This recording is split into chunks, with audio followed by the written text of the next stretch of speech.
जय हिंद दोस्तों, स्वागत है आपका हमारे YouTube चैनल में। आज की वीडियो में हम लेकर आए हैं आपके लिए यहाँ पर जूनियर हाई स्कूल सहायक अध्यापक भर्ती परीक्षा हेतु प्रैक्टिस सेट अपना यहाँ पर लेकर आए हैं। तो वीडियो को पूरा अवश्य देखना है। अगर आप चैनल पर पहली बार आए हैं तो चैनल को सब्सक्राइब कर लें, बेल आइकन दबाएं, ऑल पर क्लिक करें। हिंदी भाषा का ये आपका प्रैक्टिस सेट है, तो वीडियो को पूरा अवश्य देखना है। तो चलिए स्टार्ट करते हैं बिना देर किए ये वीडियो। तो आपको आखिर में बताना है कि कितने क्वेश्चन आपसे यहाँ पर सही बने हैं।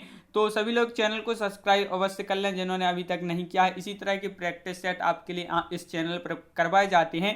तो आज का अपने यहाँ पर फर्स्ट क्वेश्चन पूछा गया है यहाँ पर कि आलसियों का कोड़ा तथा राजा भोज का सपना किसकी रचना है। ये रचना बताना है आपके लिए, ये रचना किसकी है। तो आपका यहाँ पर क्या होगा सही आंसर अगर आपसे बनता है तो आप कमेंट में आंसर जरूर बताएं क्या होगा सही आंसर। शिव प्रसाद सितारी, हिंद, राजा लक्ष्मण सिंह, सदल मिश्र या लल्लू लाल। तो आपका यहाँ पर सही आंसर है फर्स्ट क्वेश्चन है और शिव प्रसाद सितारी, हिंद विकल्प नंबर 1 आपका यहाँ पर सही आंसर है। अगला क्वेश्चन यहाँ पर पूछा गया है, शेखर एक जीवनी किस विधा की रचना है। तो बताइए, आत्मकथा, संस्मरण, जीवनी या उपन्यास। तो शेखर एक जीवनी किस विधा की रचना है। तो क्वेश्चन नंबर 2 का राइट आंसर आपके लिए यहाँ पर बताना है। क्वेश्चन नंबर 2 का राइट आंसर आपका यहाँ पर क्या होगा, आपका सही आंसर है उपन्यास, आपका सही आंसर यहाँ पर है। क्वेश्चन नंबर 3 पूछा है, एक कंठ विस्पाही काव्य नाटक किसकी है। तो एक काव्य नाटक किसकी है ये आपके लिए बताना है। एक कंठ विस्पाही नरेश मेहता, नरेंद्र शर्मा, दुष्यंत कुमार या धर्मवीर भारती। तो क्वेश्चन नंबर 3 का आपका राइट आंसर है दुष्यंत कुमार, विकल्प नंबर बी आपका यहाँ पर सही आंसर है। अगला क्वेश्चन आपका यहाँ पर क्वेश्चन नंबर 4 पूछा है, सुदामा पांडे धूमिल का प्रथम काव्य संग्रह निम्नलिखित में से कौन सा है। तो काव्य संग्रह पूछा सुदामा पांडे धूमिल जी का प्रथम, सड़क संसद से सड़क तक, सुदामा पांडे का प्रजातंत्र, बांसुरी जल गई या कल सुनना मुझे। तो आपका यहाँ पर सही आंसर है 4 का विकल्प नंबर 1 संसद से सड़क तक। ये धूमिल जी का प्रथम काव्य संग्रह है संसद से सड़क तक। क्वेश्चन नंबर 5 आपसे यहाँ पर पूछा गया है कि निम्नलिखित कवियों में से कौन साठोत्तरी एवं समकालीन कवि नहीं है। क्वेश्चन नंबर 5 का राइट आंसर आपके लिए यहाँ पर बताना है क्या होगा। 5 का राइट आंसर, बहुत ही महत्वपूर्ण क्वेश्चन आपसे पूछा गया है। तो साठोत्तरी एवं समकालीन कवि नहीं है, तो 5 का आपका सही आंसर है गोपाल सह नेपाली। गोपाल सह नेपाली ये जो है साठोत्तरी या समकालीन कवि नहीं है। क्वेश्चन नंबर 6 पूछा है, पृथ्वीराज रासो हिंदी साहित्य की किस काल में लिखा गया है। तो कौन से काल में ये लिखा गया है ये आपके लिए बताने, आदिकाल, रीतिकाल, भक्तिकाल या आधुनिक काल। तो क्वेश्चन नंबर 6 का आपका जो सही आंसर है वह आपका विकल्प नंबर 1 यानी कि आदिकाल में पृथ्वीराज रासो जो है लिखा गया है। क्वेश्चन नंबर 7 आपसे यहाँ पर पूछा है कि महावीर प्रसाद द्विवेदी ने आदिकाल को क्या संज्ञा दी है, चारण काल, वीर काल, आदिकाल या बीज वपन काल। किसने, महावीर प्रसाद द्विवेदी जी ने। तो द्विवेदी जी ने जो संज्ञा दी है वह क्या दी है। तो आपका 7 का राइट आंसर है बीज वपन काल। बीज वपन काल आपका यहाँ पर सही आंसर होगा। क्वेश्चन नंबर 8 है, अमीर खुसरो का वास्तविक नाम क्या था, अब्दुल राही या अबुल हसन, सुदर्शन, शिव प्रसाद। तो अमीर खुसरो जो है, खुसरो जी हैं, इनका जो वास्तविक नाम क्या था। तो 8 का राइट आंसर है अबुल हसन। अबुल हसन आपका यहाँ पर सही आंसर है। क्वेश्चन नंबर 9 पूछा है, परमाल रासो किसके द्वारा रचित है, नल्ल सेन, चंद्रबरदाई, नरपति नाल्य या जगनिक। तो परमाल रासो किसके द्वारा रचित है। तो आपका यहाँ पर सही आंसर है क्वेश्चन नंबर 9 का राइट आंसर है जगनिक, विकल्प नंबर आपका डी यहाँ पर सही आंसर होगा। क्वेश्चन नंबर 10 पूछा है, आदिकाल में पहेलियां लिखने वाले कवि थी। आदिकाल में पहेलियां किस कवि ने लिखी हैं, जगनिक ने, सरायपा ने, खुसरो ने या गोरखनाथ ने। तो क्वेश्चन नंबर 10 का आपका जो सही आंसर है 10 का राइट आंसर है आपका विकल्प नंबर आपका बी यानी कि खुसरो आपका राइट आंसर है। खुसरो आदिकाल में जो है पहेलियां लिखने वाले कवि थे। क्वेश्चन नंबर 11 क्या पूछा है, सूरदास के गुरु कौन थे। तो सूरदास के गुरु पूछा है आपसे यहाँ पर, रामानंद, वल्लभाचार्य या रामदास या विठलनाथ। तो आपका यहाँ पर सही आंसर है क्वेश्चन नंबर 11 का वल्लभाचार्य आपका यहाँ पर सही आंसर है। सूरदास के गुरु थे, कौन थे, गुरु थे, तो वल्लभाचार्य आपके लिए याद रखना है, वल्लभाचार्य गुरु थे, विकल्प नंबर सी आपका राइट आंसर है। क्वेश्चन नंबर 12 क्या पूछा गया है। तो क्वेश्चन नंबर 12 आपसे यहाँ पर पूछा गया है, इनमें से कौन भक्तिकालीन कवि नहीं है। भक्तिकालीन कवि नहीं पूछा है आपसे, बिहारी, कबीरदास, सूरदास या तुलसीदास। तो आपका यहाँ पर सही आंसर है 12 का विकल्प नंबर 1 यानी कि बिहारी। बिहारी ये जो है भक्तिकालीन कवि नहीं है। क्वेश्चन नंबर 13 पूछा है, कबीर की भक्ति का स्वरूप क्या है, यानी कि सगुण या वैष्णव मतवादी, सूफी मतवादी या निर्गुण। तो क्वेश्चन नंबर 13 का राइट आंसर बताना है कबीर की भक्ति का स्वरूप क्या है। तो 13 का राइट आंसर है आपका विकल्प नंबर डी यानी कि निर्गुण आपका यहाँ पर सही आंसर है। 13 का डी यानी कि निर्गुण जिन्होंने यहाँ पर बताया है उनका यहाँ पर सही आंसर है। पद्मावत महाकाव्य कौन सी भाषा में लिखा है? राजस्थानी में, ब्रज में, अवधी में या खड़ी बोली में? पद्मावत ये क्या है? महाकाव्य है। और किस भाषा में लिखा गया है ये आपके लिए बताना है। तो 14 का सही आंसर होगा आपका यहाँ पर विकल्प नंबर आपका बी यानी कि अवधि आपका यहाँ पर सही आंसर है। क्वेश्चन नंबर 15 क्या है? दुल्हन गावहु मंगलाचार हमारे घर आए राजा राम भरत।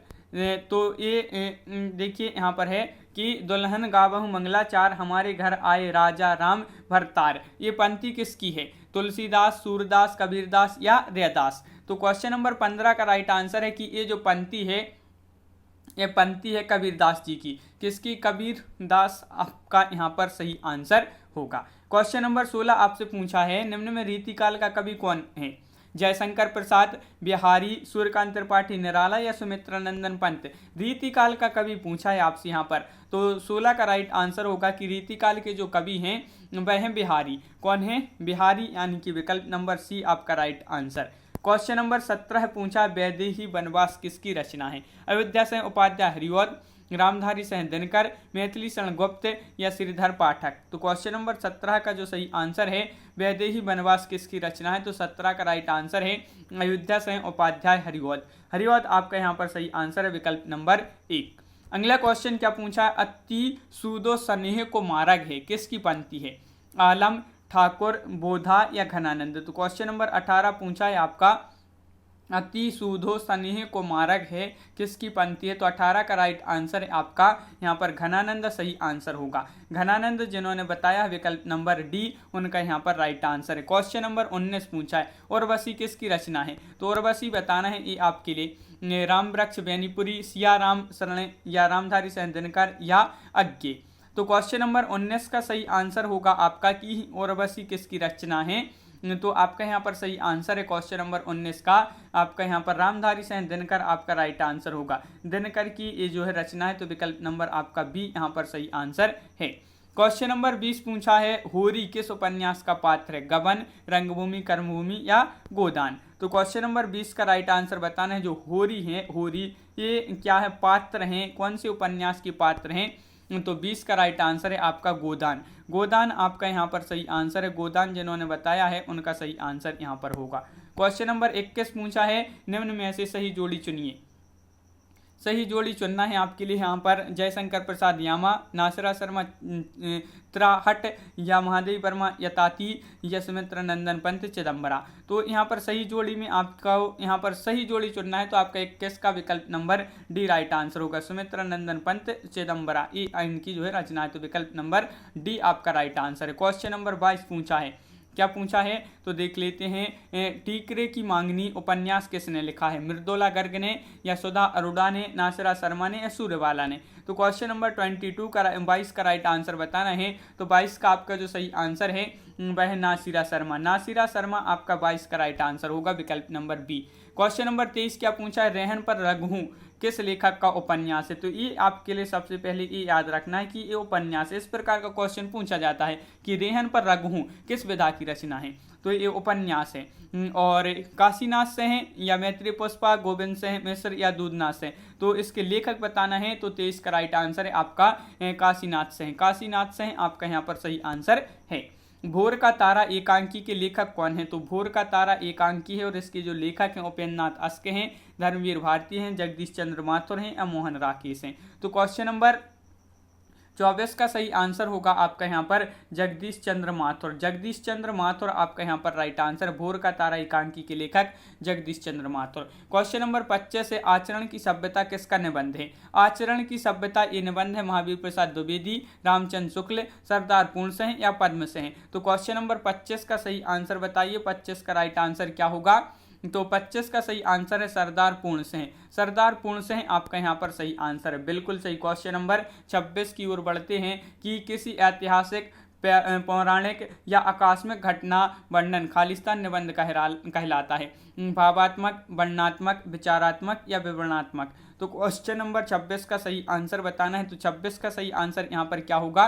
तो 26 का राइट आंसर है ये जो कहलाता है विवरणात्मक, यानी कि विकल्प नंबर आपका डी यहाँ पर राइट आंसर है 26 का। क्वेश्चन नंबर 27 देख लेते हैं कि अतीत के चलचित्र किसकी रचना है? महादेवी वर्मा, अयोध्या सिंह उपाध्याय, सिया राम शरण गुप्त या सूर्यकांत त्रिपाठी निराला। बहुत ही महत्वपूर्ण क्वेश्चन है, सरल क्वेश्चन है, सभी के लिए इसका आंसर मालूम होगा। तो अतीत के चलचित्र किसकी रचना है? तो 27 का एक राइट आंसर है महादेवी वर्मा। क्वेश्चन नंबर 28 क्या पूछा है यहाँ पर देख लेते हैं। क्वेश्चन नंबर 28 है कि आनंद कादम्बिनी का संपादक कौन था? संपादक पूछे तो संपादक में आपके बाल कृष्ण भट्ट थे, बद्रीनारायण चौधरी प्रेमघन थे, भारतेंदु हरिश्चंद्र थे, प्रताप नारायण मिश्र थे। तो क्वेश्चन नंबर 28 का विकल्प नंबर आपका यहाँ पर आनंद कादम्बिनी के संपादक पूछा है, तो संपादक में थे बद्रीनारायण चौधरी प्रेमघन। क्वेश्चन नंबर आपका यहाँ पर 29 पूछा, इस महाकाव्य में 16 खाली स्थान हैं, रिक्त स्थान भरने के लिए उचित शब्द चुनिए। तो इस महाकाव्य में 16 क्या है? सर्ग हैं या स्वर्ग हैं, सर्व हैं या सर्व हैं? तो ये आपके 4 विकल्प दिए गए हैं। क्वेश्चन नंबर 29 का सही आंसर आपका यहाँ पर बिल्कुल सही राइट आंसर है कि इस महाकाव्य में 16 सर्ग हैं, रिक्त स्थान पर ये सर्ग आपका यहाँ पर राइट आंसर होगा। अगला क्वेश्चन क्या पूछा है? क्वेश्चन नंबर 30 पूछा है, आधुनिक हिंदी गद्य का जन्मदाता किसे कहा जाता है? अमीर खुसरो, गंग कवि, भारतेंदु या जयशंकर प्रसाद। तो आधुनिक हिंदी गद्य का जो जन्मदाता कहा जाता है भाई किसको कहा जाता है? तो 30 का सही आंसर आपका यहाँ पर होगा विकल्प नंबर आपका बी यहाँ पर राइट आंसर है, यानी कि भारतेंदु। क्वेश्चन नंबर आपका यहाँ पर 31 पूछा, सही विकल्प चुनना है यहाँ पर। तो महाकाव्य और खंडकाव्य में समान लक्षण है, तो भाषा शैली उपस्थापन या उद्देश्य उपस्थापन या कथोपकथन उपस्थापन या कथानक उपस्थापन। तो आपके यहाँ पर सही आंसर है महाकाव्य और खंडकाव्य में समान लक्षण चुनना है, तो 31 का डी राइट आंसर है, कथानक उपस्थापन आपका सही आंसर है। काव्य की कितने गुण होती हैं? 9, 7, 4, 3, ये आपके 4 विकल्प हैं। क्वेश्चन नंबर 32 है, 32 का सही आंसर यहाँ पर बताइए, काव्य की कितने गुण होती हैं? तो 32 का राइट आंसर है आपका डी, यानी कि 3 गुण होती हैं। काव्य की कितने गुण होती हैं? 3 गुण होती हैं। तो विकल्प नंबर डी राइट आंसर है, 32 का डी राइट आंसर बिल्कुल सही। पंजाब में हिंदी का प्रचार किसने किया? सदल मिश्र ने या लल्लू लाल या श्रद्धाराम फुल्लोरी या राजा राम मोहन राय। तो पंजाब में हिंदी का जो प्रचार किया है भाई किसने किया है? तो 33 का राइट आंसर है श्रद्धाराम फुल्लोरी आपका यहाँ पर राइट आंसर है। क्वेश्चन नंबर आपका 34 यहाँ पर पूछा है, अज्ञे जी को किस कृति पर ज्ञानपीठ पुरस्कार मिला था? अज्ञे जी को भग्नदूत पर, हरी घास पर क्षण भर या इत्तलम या कितनी नाव में कितनी बार।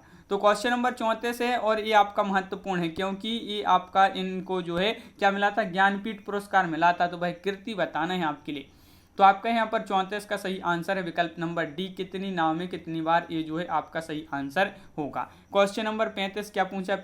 प्रगतिशील लेखक संघ का पहला अधिवेशन किस वर्ष में हुआ था? 1938 में, सन 1936 में, 1954 में या 1943 में। तो प्रगतिशील लेखक संघ का जो पहला अधिवेशन हुआ था वह कब हुआ था? तो 35 का राइट आंसर 1936 में। कब हुआ था? 1936 याद रखिए, विकल्प नंबर बी आपका यहाँ पर सही आंसर होगा। क्वेश्चन नंबर आपका 35 का भी राइट आंसर है 1936 बिल्कुल सही। क्वेश्चन नंबर 36 पूछा है, अंचल किस साहित्यकार का उपनाम है? बालकृष्ण शर्मा या बद्रीनाथ भट्ट या हरिवंश राय या रामेश्वर शुक्ल। तो आपके लिए यहाँ पर आपका जो सही आंसर होगा रामेश्वर शुक्ल अंचल। रामेश्वर शुक्ल अंचल इनका जो है पूरा नाम इस प्रकार लिखते हैं। तो अंचल के साहित्यकार का उपनाम है रामेश्वर शुक्ल जी का।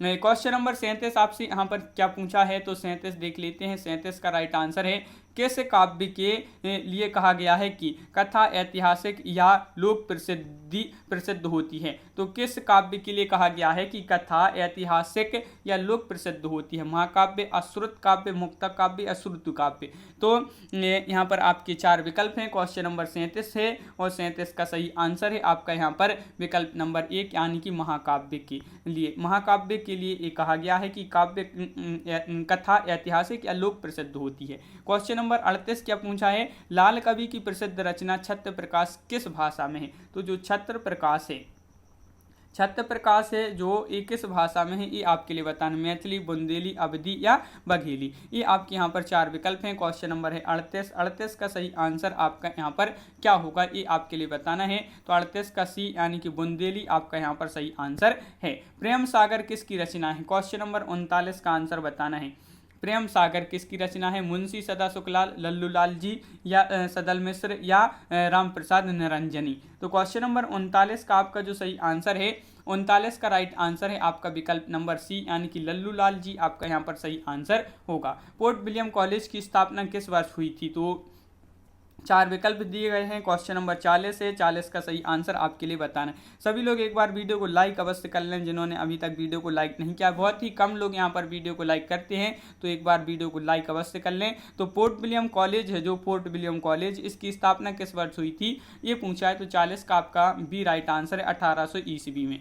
क्वेश्चन नंबर आपका 41 पूछा है, महादेवी वर्मा को ज्ञानपीठ पुरस्कार किस कृति पर मिला था, दीपशिखा पर, यामा, नीरजा या श्रृंखला की कड़ियाँ। तो क्वेश्चन नंबर 41 का सही आंसर बताना है। जो महादेवी वर्मा जी हैं, इनकी कृति के लिए क्या मिला था, ज्ञानपीठ पुरस्कार मिला था।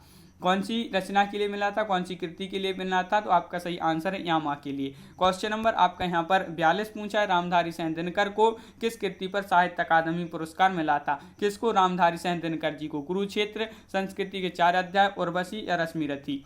तो 42 का सही आंसर आपका यहाँ पर जो होगा 42 का, वह होगा आपका राइट आंसर विकल्प नंबर सी यानी कि संस्कृति के 4 अध्याय जो है यह कृति किसकी, रामधारी सिंह दिनकर जी की है और इस पर मिला था साहित्य अकादमी पुरस्कार। क्वेश्चन नंबर 43, आंचलिक रचनाएं किससे संबंधित होती हैं। तो जो आंचलिक रचनाएं होती हैं ये किससे संबंधित होती हैं, देश विशेष से, क्षेत्र विशेष से, जाति विशेष से या लोक विशेष से। तो क्वेश्चन नंबर 43 का सही आंसर है आपका विकल्प नंबर यहाँ पर बी राइट आंसर होगा, क्षेत्र विशेष से। आंचलिक जो रचनाएं होती हैं यह क्षेत्र विशेष से संबंधित होती हैं। क्वेश्चन नंबर आपका यहाँ पर 44 पूछा है, महत्वपूर्ण क्वेश्चन है। हर बुंदेलों हर बोलों के मुँह से हमने सुनी कहानी थी, खूब लड़ी मर्दानी वह तो झांसी वाली रानी थी, प्रयुक्त पंक्तियों की रचयिता कौन है, माखनलाल चतुर्वेदी, सोहनलाल द्विवेदी, सुभद्रा कुमारी चौहान या रामनरेश त्रिपाठी। तो ये 4 विकल्प हैं। बुंदेले हर बोलों के मुँह से हमने सुनी कहानी थी, खूब लड़ी मर्दानी वह तो झांसी वाली रानी थी। इन पंक्तियों में जो पंक्तियों की रचयिता हैं 44 का आपका यहाँ पर सुभद्रा कुमारी चौहान आपका राइट आंसर होगा। सुभद्रा कुमारी चौहान विकल्प नंबर आपका 44 का बी राइट आंसर है। क्वेश्चन नंबर 45, कौन सी प्राचीन भाषा नहीं है, प्राचीन भाषा नहीं है पूछा है आपसे। तो पंजाबी, अपभ्रंश, प्राकृत, संस्कृत। तो 45 का सही आंसर होगा आपका यहाँ पर क्या होगा राइट आंसर, प्राचीन भाषा नहीं है तो नहीं में आपकी हो जाएगी पंजाबी। पंजाबी आपका यहाँ पर सही आंसर है। क्वेश्चन नंबर 46 है, खड़ी बोली हिंदी का विकास किस भाषा में हुआ है, ब्रज में, दक्कनी हिंदी, अवधी या अपभ्रंश में। तो क्वेश्चन नंबर 40 का आपका जो सही आंसर है 40 का विकल्प नंबर आपका यहाँ पर अपभ्रंश राइट आंसर है, अपभ्रंश।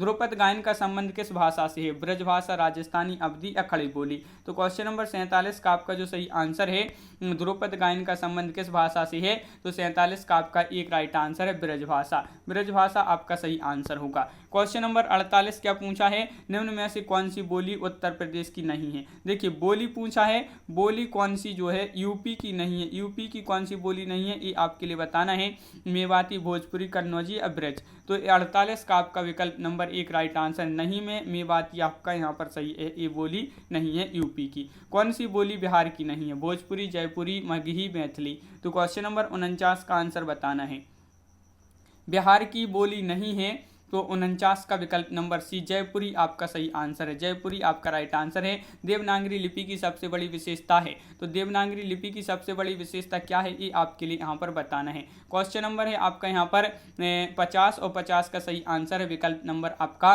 डी यानी कि सर्वाधिक वैज्ञानिक लिपि होना, एक ध्वनि के लिए एक संकेत होना। तो ये जो है सबसे बड़ी विशेषता है देवनागरी लिपि की। क्वेश्चन नंबर आपका 51 है, संघ की राजभाषा हिंदी और लिपि देवनागरी होगी, यह संविधान के किस अनुच्छेद में वर्णित है। तो संविधान के अनुच्छेद में वर्णित है, तो वह कौन सा अनुच्छेद है जिसमें यह वर्णित है। तो क्वेश्चन नंबर 51 का आपका जो सही आंसर है वह विकल्प नंबर 1 अनुच्छेद 343। निम्न में से किस धातु से भाषा बनी है, भाक, वाक, भास या वटु। तो आपका यहाँ पर 52 का सही आंसर होगा किस धातु से भाषा बनी है? तो आपका सही आंसर है 52 का विकल्प नंबर भाष आपका राइट आंसर है विकल्प नंबर बी। भारत की संपर्क भाषा कौन सी है? संस्कृत, हिंदी, अंग्रेजी, उर्दू। संपर्क भाषा पूछा है तो वह कौन सी भाषा है? तो आपका यहाँ पर सही आंसर है 53 का विकल्प नंबर आपका यहाँ पर 53 का सी यानी कि हिंदी राइट आंसर होगा। इनमें से कौन तार सप्तक के कवि नहीं है? देखिए ये क्वेश्चन कई बार एग्जाम में पूछा जाता है इसी प्रकार की, तार सप्तक के कवि कौन नहीं है या हैं, इस प्रकार के क्वेश्चन पूछे जाते। तो यहाँ पर आपसे नहीं पूछा है तो आपका 54 का सही आंसर है विकल्प नंबर बी यानी कि भवानी प्रसाद मिश्र आपका यहाँ पर सही आंसर है। उक्ति व्यक्ति प्रकरण के लेखक कौन है? क्वेश्चन नंबर 55 है आपका पुष्पदंत ठाकुर, ज्योतिरीश्वर या रोडा कवि या दामोदर पंडित। तो उक्ति व्यक्ति प्रकरण के लेखक कौन है? तो आपका यहाँ पर 55 का सही आंसर है ठाकुर ज्योतिरीश्वर आपका यहाँ पर सही आंसर होगा। तद्भव पत्रिका का प्रकाशन स्थल है भोपाल, लखनऊ, दिल्ली, इलाहाबाद। तो ये जो है तद्भव ये पत्रिका थी और इसका जो मतलब प्रकाशन स्थल है वह कहाँ से प्रकाशित होती थी? तो 56 का राइट आंसर है लखनऊ से, विकल्प नंबर सी आपका राइट आंसर है। क्वेश्चन नंबर आपका यहाँ पर 57 है, नीचे दिए गए शब्दों में किसकी सही वर्तनी होगी? यहाँ पर सही वर्तनी आपके लिए बताना है। तो क्वेश्चन नंबर है आपका यहाँ पर 57 और 57 का राइट आंसर है द्वारका आपका यहाँ पर विकल्प नंबर 1 सही आंसर इसकी जो है सही वर्तनी है। क्वेश्चन नंबर 58, इनमें से शुद्ध वर्तनी का चयन कीजिए। तो इनमें से कौन सी होगी शुद्ध वर्तनी? अधीन, अधीन, अधीन या अधीन। तो इस प्रकार ये आपके 4 विकल्प दिए गए हैं। क्वेश्चन नंबर 58 का विकल्प नंबर आपका यहाँ पर अधीन, इस प्रकार जो है आपका सही ये वर्तनी होगी। अनाज का पर्यायवाची है चाहे, सलिल, शस्य, रूपा। तो अनाज का पर्यायवाची बताना है आपके लिए। अनाज का पर्यायवाची क्या है? तो आपका 59 का सही आंसर है कि अनाज का पर्यायवाची जो है वह है क्या है? शस्य आपका सही आंसर 59 का B right answer. Question number 60 है, निम्नलिखित शब्दों में अग्नि का पर्यायवाची है पीयूष, अंबर, पावक या मयंक। तो सभी के लिए पता है कि अग्नि का जो पर्यायवाची है 60 का आपका राइट आंसर होगा पावक आपका यहाँ पर सही आंसर है। ये क्या है? अग्नि का पर्यायवाची है। क्वेश्चन नंबर 61, अव्ययी भाव समास का उदाहरण है कौन सा है? पल पल या अनंत अंत अनंत या अन्य जल या धर्माधर्म। तो आपका यहाँ पर सही आंसर है कि अव्ययी भाव समास का जो उदाहरण है तो 61 का एक राइट आंसर है पल पल। अगला क्वेश्चन क्या है? तो निम्नलिखित में से जो है अव्यय है तो कौन सा है? वर्तमान, तथा, नया या सुंदर। तो क्वेश्चन नंबर 62 का आपका जो सही आंसर क्या होगा? तो अव्यय है तो कौन सा है? तो आपका विकल्प नंबर सी तथा यहाँ पर राइट आंसर होगा। क्वेश्चन नंबर 63 देख लेते हैं। 63 में आपका यहाँ पर उत्पत्ति के आधार पर शब्दों के 4 भेद किए गए हैं। निम्नलिखित में से कौन सा भेद गलत है? गलत भेद बताना है तत्सम, यौगिक, तद्भव, विदेशी।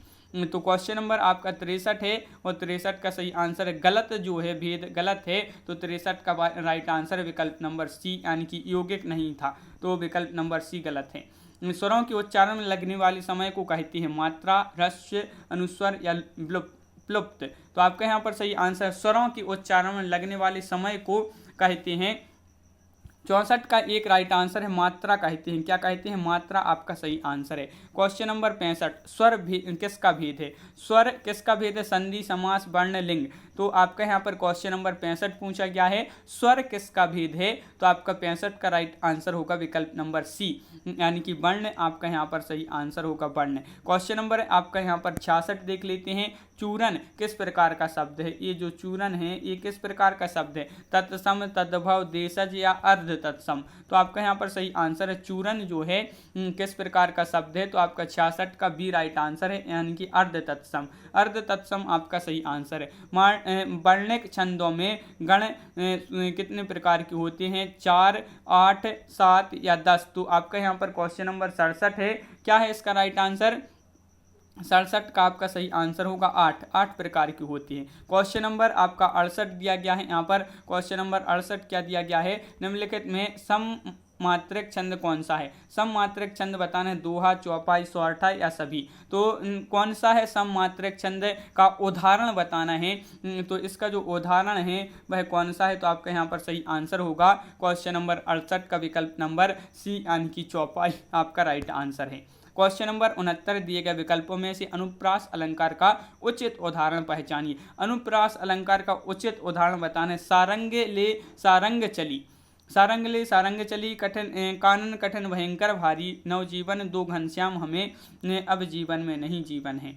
तो अब जीवन में नहीं जीवन है, ये इस प्रकार के आपके चार विकल्प हैं। 69 का सही आंसर होगा आपका कानन कठिन भयंकर भारी, ये जो है उचित उदाहरण यहाँ पर है अनुप्रास अलंकार का। इन पंक्तियों में कौन सा अलंकार? चारूचंद की चंचल किरणें खिल रही थी जलथल में, यमक, अनुप्रास, उपमा या श्लीष। तो क्वेश्चन नंबर 70 का सही आंसर चारूचंद की चंचल किरणें खिल रही थी जलथल में, इसमें अलंकार बताना है। तो 70 का राइट आंसर है विकल्प नंबर सी, यानी कि अनुप्रास आपका सही आंसर है। अगला क्वेश्चन क्या है यहाँ पर देखिए, अथातु घुमक्कड़ जिज्ञासा किस विधा से संबंधित रचना है? उपन्यास, रेखा चित्र, रेखा चित्र है, कहानी है या यात्रा वृत्तांत है। तो क्वेश्चन नंबर 71 का सही आंसर आपका यहाँ पर होगा जो है किस विधा से संबंधित रचना है। तो 71 का विकल्प नंबर सी, यात्रा वृत्तांत सही आंसर है। निम्नलिखित में से किस भाषा को संविधान की 8वीं अनुसूची में सम्मिलित नहीं किया गया है? तो महत्वपूर्ण क्वेश्चन है, कई बार एग्जाम में पूछा जा चुका है कि संविधान की जो 8वीं अनुसूची है, 8वीं अनुसूची है, इसमें सम्मिलित कौन सी भाषा नहीं है? डोंगरी, मैथिली, मणिपुरी या छत्तीसगढ़ी। 72 का सही आंसर है आपका छत्तीसगढ़ी राइट आंसर होगा। क्वेश्चन नंबर है आपका यहाँ पर कि 73 पूछा है, संस्यात्मा किस कवि की रचना है? अशोक वाजपेयी, ज्ञानेंद्रपति, कुंवर नारायण या उदय प्रकाश। तो क्वेश्चन नंबर 73 का जो राइट आंसर है कि क्या है, संस्यात्मा किस कवि की रचना है? तो 73 का राइट आंसर आपका विकल्प नंबर यहाँ पर सी, यानी कि ज्ञानेंद्रपति आपका सही आंसर। निम्नलिखित में से कौन सा शब्द पुल्लिंग है? पुल्लिंग शब्द है यहाँ पर कौन सा है? तो बताइए, चार विकल्प हैं। क्वेश्चन नंबर 74 है। वीडियो को लाइक अवश्य कर लें सभी लोग एक बार जल्दी से, और 74 का सही आंसर कमेंट में बताइए। पुल्लिंग शब्द कौन सा है? तो 74 का विकल्प नंबर सी, यानी कि बोझा। बोझा आपका राइट आंसर। निम्नलिखित विकल्पों में से एक वचन शब्द कौन सा है? दर्शन, नदी, घरों, लताओं। तो आपका यहाँ पर सही आंसर क्या होगा? तो क्वेश्चन नंबर आपका 75 है। 75 का सही आंसर देखिए, दर्शन, ये तो आपका क्या है, नहीं है। घरों भी नहीं है, लताओं भी नहीं है, नदी आपका राइट आंसर होगा। 75 का बी आपका सही आंसर है। क्वेश्चन नंबर आपका यहाँ पर पूछा गया है 76 की अनेकार्थक शब्द कृष्ण के लिए निम्न में से गलत विकल्प का चयन करना है। तो यहाँ पर गलत विकल्प कौन सा है वह चयन कीजिए, काला, श्याम या कौंत्य या मधुसूदन। तो आपका यहाँ पर 76 का सही आंसर है विकल्प में बी आपका राइट आंसर है, कौंत्य, ए आपका राइट आंसर है। भरत मुनि ने रस सूत्र का विवेचन अपनी किस ग्रंथ में किया है? तो कौन सा वह ग्रंथ है जिसमें इन्होंने, भरत मुनि जी ने रस सूत्र का विवेचन किया है? तो 7 आपका यहाँ पर क्वेश्चन है 77, और 77 का सही आंसर होगा आपका यहाँ पर विकल्प नंबर क्या है, बी राइट आंसर। नाट्य शास्त्र में इन्होंने रस सूत्र का विवेचन किया है। पराजय में उपसर्ग कौन सा है? फा, परा, पर, जय। उपसर्ग पूछा है आपसे, तो पराजय में इतना सरल क्वेश्चन पूछा है। 78 यानी कि 78 का सही आंसर होगा परा। परा आपका यहाँ पर सही आंसर है। क्वेश्चन नंबर 79 पूछा है, क्या है? अधिमानता। अधिमानता में प्रयुक्त उपसर्ग कौन सा है? आ, अधि, अद, ता। तो आपका यहाँ पर सही आंसर है 79 का विकल्प नंबर सी, यहाँ पर सही आंसर होगा अधि। अर्जन शब्द का विलोम क्या होगा? अर्जित, अमृत, व्ययन या अनर्थ। तो क्वेश्चन नंबर है 80, और 80 का सही आंसर आपका यहाँ पर जो होगा 80 का राइट आंसर है विकल्प नंबर आपका यहाँ पर व्ययन आपका सही आंसर होगा बी। अगला क्वेश्चन है, सरयूरमी में संधि कौन सी है? दीर्घ, व्यंजन, यण या स्वर। क्वेश्चन नंबर है आपका यहाँ पर 81 का सही आंसर है आपका विकल्प नंबर यहाँ पर 1, यानी कि दीर्घ आपका राइट आंसर होगा। अगला क्वेश्चन क्या है? कर्म कारक के लिए प्रयुक्त होने वाला चिन्ह कौन सा है? ने, से, के लिए या को। तो कर्म कारक के लिए प्रयुक्त होने वाला चिन्ह जो है, तो 82 का आपका को राइट आंसर होगा, विकल्प नंबर डी राइट आंसर है। क्वेश्चन नंबर 83 क्या पूछा गया है? पुरुषवाचक सर्वनाम चुनिए। आप सुंदर आकर बैठिए, यहाँ पर लिखा है आप अंदर आकर बैठिए। तो इसमें पुरुषवाचक सर्वनाम कौन सा है? तो आप है, आकर है, अंदर है या बैठिए। तो आपका यहाँ पर सही आंसर है 83 का विकल्प नंबर 1, यानी कि इसमें जो सर्वनाम, पुरुषवाचक सर्वनाम चुनना है, तो आपका यहाँ पर सही आंसर होगा विकल्प नंबर 1 राइट आंसर है 83 का। 83 का एक विकल्प नंबर ए। क्रिया चुनिए, मेरी बहन सविता हिंदी भाषा सीखती है। तो यहाँ पर आपके लिए क्रिया चुनना है, कौन सी क्रिया होगी? हिंदी सीखती है, बहन या भाषा। तो आपका सही आंसर है 84 का विकल्प नंबर सी, यानी कि सीखती है। ये जो है क्रिया आपके लिए चयन करना है, तो क्रिया में सीखती राइट आंसर होगा। क्वेश्चन नंबर 85, निम्नलिखित में से तद्भव शब्द कौन सा है? अचरज, अंगरक्षक, अंधकार या आशा। तो आपका 85 का सही आंसर है अचरज, आपका राइट आंसर होगा। क्वेश्चन नंबर आपका 86, आपका घर जिस घर में है, आपका घर जिस शहर में है उस शहर का नाम संज्ञा का कौन सा भेद सूचित करता है? ये आपके लिए बताना है। यहाँ पर देख लेते हैं, यहाँ पर जूम कर लेते हैं। देखिए, आपका घर जिस शहर में उस शहर का नाम संज्ञा का कौन सा भेद सूचित करता है? व्यक्तिवाचक, समूहवाचक, जातिवाचक या भाववाचक। तो 86 का सही आंसर व्यक्तिवाचक आपका सही आंसर होगा, व्यक्तिवाचक। व्यक्तिवाचक सही आंसर है। रातों रात शब्द में समास कौन सा है? तत्पुरुष, द्वंद्व, अव्ययी, कर्मधारय है। तो आपका यहाँ पर रातों रात में समास बताना है। तो इसमें जो रातों रात में शब्द में समास जो है वह कौन सा है? तो आपका सी राइट आंसर है, अव्ययी भाव समास। क्वेश्चन नंबर 88 है, रत्नाकर का संधि विच्छेद होगा। रत्नाकर का संधि विच्छेद क्या होगा? 88 का राइट आंसर बताना है। तो आपका सही आंसर होगा रत्न धन आकर, आपका सही आंसर यहाँ पर है। आहट, आवट, आस आदि किस प्रकार के जो है तद्धित प्रत्यय हैं? किस प्रकार के तद्धित प्रत्यय हैं ये आपके लिए बताने। तो क्वेश्चन नंबर 89 का सही आंसर है, ये जो है किस प्रकार के तद्धित प्रत्यय हैं? भाववाचक, आपका सही आंसर है। क्वेश्चन नंबर 90 पूछा, निम्नलिखित में से कौन सा वाक्य कर्मवाच्य का उदाहरण है? कर्मवाच्य का उदाहरण कौन सा है? शीला से पढ़ा भी नहीं जाता, शीला से हंसा भी नहीं जाता, शीला से चला भी नहीं जाता, शीला से हिला भी नहीं जाता। तो इसमें से आपके लिए कर्मवाच्य का उदाहरण बताना है। तो आपका सही आंसर है 90 का विकल्प नंबर आपका यहाँ पर 1, यानी कि शीला से पढ़ा भी नहीं जाता। तो विकल्प नंबर 1 राइट आंसर। अनुमान का विशेषण होगा। अनुमान का विशेषण क्या होगा? तो 91 का सही आंसर है आपका यहाँ पर विकल्प नंबर अनुमान का विशेषण पूछा है तो अनुमानित आपका सही आंसर है, विकल्प नंबर 1 राइट आंसर है। अगला क्वेश्चन है, भूतकाल में बदलिए। माँ सोती है, तो भूतकाल में बदलना है तो माँ सोती है, तो इसका जो भूतकाल में होगा, भूतकाल में आपके लिए बदलना है वाक्य को। तो आपका यहाँ पर 92 का बी राइट आंसर। माँ सोती थी, भूतकाल में आपका ए हो जाएगा। अगला क्वेश्चन है, क्या है? ऐसन बात काबर करथाओ का अर्थ क्या है? ऐसन बात काबर करथाओ का अर्थ यहाँ पर आपके लिए बताना है। तो क्वेश्चन नंबर 93 का आपका बी राइट आंसर होगा, 93 का बी, यानी कि ऐसी बात क्यों करती हो, इसका जो है अर्थ होगा। निम्नलिखित अनिकार्ती शब्द का दूसरा अर्थ यहाँ पर बताना है। तो अजन्मा, अजन्मा का आजीवन, अजन्म, ईश्वर या निर्भीक। तो आपका 94 का जो सही आंसर है वह है आपका विकल्प नंबर बी, यानी कि 94 का ईश्वर आपका यहाँ पर सही आंसर है। संरचना के आधार पर दिए गए वाक्य के वर्गीकरण में इनमें से कौन सा प्रकार नहीं है? सरल वाक्य, आज्ञार्थक वाक्य, मिश्र वाक्य, संयुक्त वाक्य। तो वर्गीकरण में इनमें से कौन सा प्रकार नहीं है वाक्य के? तो आपका यहाँ पर राइट आंसर है 95 का विकल्प नंबर सी, ज्ञानार्थक अज्ञानार्थक वाक्य आपका सही आंसर है। अब आपके लिए यहाँ पर एक गद्यांश दिया है, ये गद्यांश दिया है तो इसको जो है पढ़कर इसको क्या है यहाँ पर उत्तर आपके लिए बताने होते हैं। तो यहाँ पर 2 मिनट में पढ़ लेते हैं और देख लेते हैं। देखिए, गद्यांश के आधार पर जो है प्रश्न 96 से 100 तक के उत्तर दीजिए। गद्यांश से यहीं से इसी से पूछे जाते हैं। दूसरों को स्नेह देना और उसका सम्मान करना सामाजिक सफलता का एकमात्र मंत्र है। जीवन में सुख, शांति और उन्नति चाहने वाले प्रत्येक महत्वाकांक्षी को सबसे पहले यही सीख धारण करनी चाहिए। युधिष्ठिर के राजयूष यज्ञ में कृष्ण ने लोगों की स्वागत की जिम्मेदारी ली और बदले में वे उस यज्ञ के सर्वाधिक पूज्य व्यक्ति माने गए।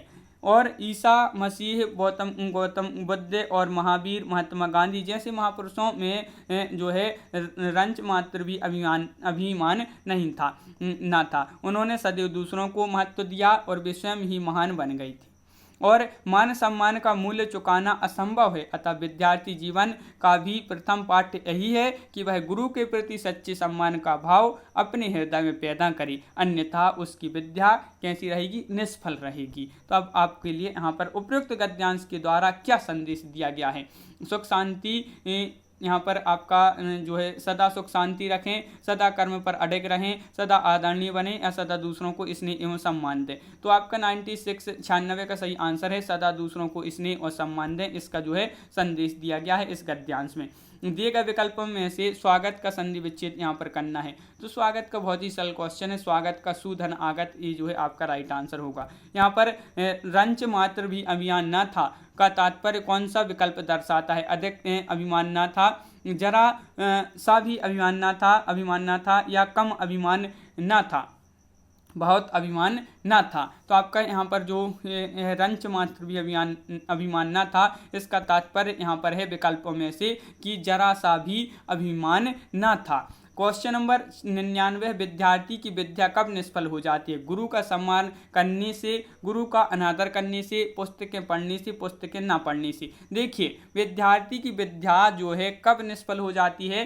तो 99 का बी राइट आंसर होगा। जब आप गुरु का अनादर करेंगे तो आपकी विद्या जो है कैसी हो जाएगी? निष्फल हो जाएगी। तो अक्ल पर पत्थर पढ़ना मुहावरे का अर्थ बताना है। मूर्ख बन जाना, बुद्धि भ्रष्ट होना, अपमानजनक बात करना या बेफिक्र होना। तो 100 का राइट आंसर है आपका बुद्धि नष्ट हो जाना। अक्ल पर पत्थर पड़ना यानी कि बुद्धि नष्ट हो जाना। तो इस प्रकार आपने यहाँ पर देख लिए हैं प्रैक्टिस टेस्ट सेट में अपने 100 क्वेश्चन कंप्लीट हुए हैं। अगला प्रैक्टिस टेस्ट बहुत ही हम जल्द लाएंगे। तो सभी लोग वीडियो को लाइक कर लें, चैनल को सब्सक्राइब कर लें। अगर आप अगला प्रैक्टिस सेट देखना चाहते हैं तो चैनल को सब्सक्राइब कर लें, बेल आइकन दबाएं और ऑल पर क्लिक करें ताकि ऑल वीडियो की जो जानकारी है, नोटिफिकेशन है, वह आपके यहाँ तक पहुँचे। ज़्यादा से ज़्यादा वीडियो को शेयर करें और वीडियो को लाइक करना ना भूलें।